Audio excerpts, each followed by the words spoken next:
Dáquila tem informações que está passando há 30 anos praticamente, né? Pelo menos 27 anos eu tenho certeza delas estarem sendo passadas, porque eu mesmo as escutei há 27 anos, e muitas coisas puderam ser evitadas por pessoas que sabiam mais ou menos o que ia acontecer.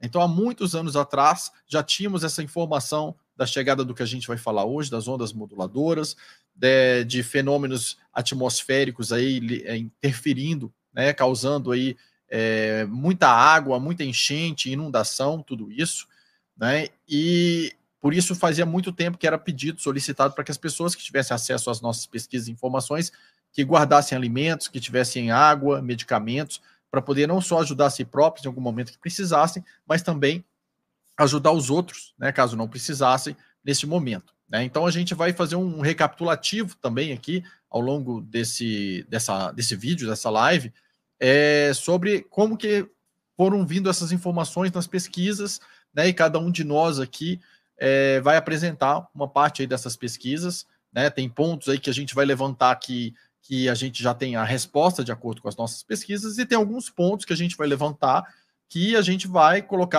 levantar hipóteses aqui, colocar as nossas opiniões, por que a gente concorda ou discorda com alguns pontos que foram levantados aí com relação a hipóteses dessas mudanças climáticas radicais que estão acontecendo. Então, a gente tem aqui uma apresentação que a gente vai seguindo e de vez em quando a gente vai sair para mostrar outras coisas e que a gente vai comentando, né, com vocês de uma maneira sintética e objetiva.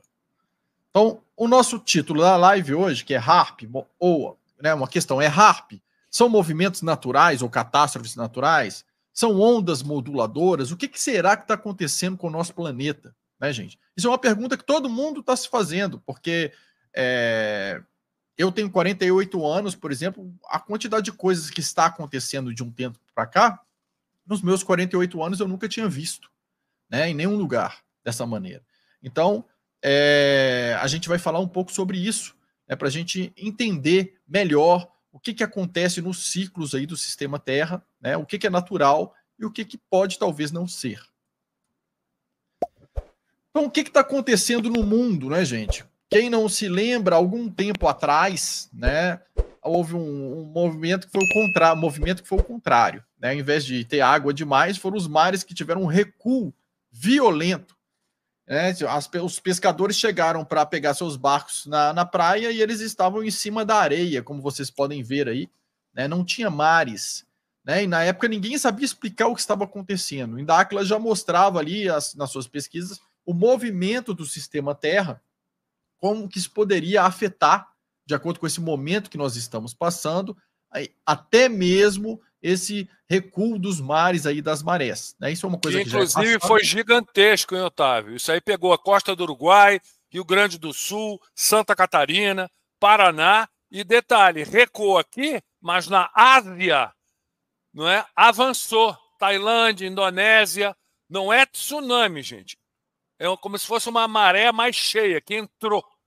Tivemos, porque, assim, foi meio de sopetão aqui para essa live, e eu não tinha separado, é muito material aqui, eu ia ter separado, mas eu fiz vídeo sobre isso, tá? Mostrando essa invasão, ou seja, de um lado avançando e de outro recuando. E ninguém, como assim, como assim, como assim?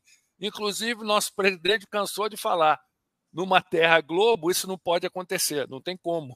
É verdade, não acontece. Agora não imagina, acontece. Se a gente está aqui, se tem um movimento assim, a água que estava aqui, ela aumenta do lado de cá, ela diminui. Exatamente. Já a impossibilidade de ser um globo já por causa disso. Inclusive, é o que a gente está tentando concatenar com as informações que a gente está colocando, gente. As informações que a gente vem colocando nesses anos todos. Inclusive o documentário da Terra Convexa, para entender, mais ou menos. Porque certos movimentos não acontecem numa bola. Pô. É surreal, né? As pessoas têm que entender isso. As coisas estão todas interligadas. A ciência Nossos tradicional assuntos, né? não consegue explicar várias dessas coisas porque o modelo que elas usam, né, não tem como explicar. Então eles acabam classificando aquilo como uma anomalia, né? Tipo assim, teve algo totalmente inexplicável ali fora do padrão. Na verdade, está fora do padrão porque o padrão está errado. Eu não diria, Otávio, que o padrão nem está errado. Eu diria o seguinte: como já falamos inúmeras, são anos que a gente fala disso, só que a gente está vendo na prática, né? O que acontece? É essa matrix, esse parâmetro, não é um parâmetro, essa descrição respaldada por uma ciência fabricada, tá? Para apoiar os modelos fakes dele, modelo globular e tudo mais.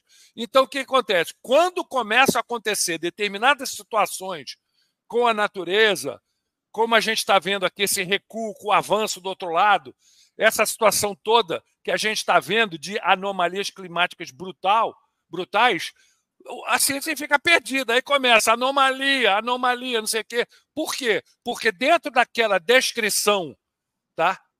Dentro daquele, vamos dizer, uma descrição mesmo, e explicação, entre aspas, não bate dentro daquele com o mundo modelo, real. Né? Dentro daquele modelo, não bate com o mundo real. É o que a gente vem falando. Os mais atentos estão começando a desconfiar. Peraí, tem alguma coisa errada. Tem. A gente está sendo enganado paulatinamente e metodicamente nesses anos todos. Isso é um grande problema que aconteceu na ciência, que antes ela era bem experimental, né? E enquanto experimental, as pessoas iam lá, faziam seus experimentos na prática, verificavam tudo na prática e detectavam essas anomalias e falavam, opa, tem algo aqui que a gente não percebeu ainda. Depois disso, a ciência começou a migrar para modelos matemáticos, para a criação de modelos. Então passou-se a fazer no computador as modelizações. Eu mesmo estudei isso pra caramba na engenharia mecatrônica, você fazer modelização de sistemas. E ali você começa a criar modelos de coisas que são teóricas ali e que não necessariamente foram constatadas ou verificadas na prática, nos experimentos. E muitas vezes, quando tem algo que quebra aquele modelo, eles consideram simplesmente que é uma anomalia, e não colocam o modelo em questão.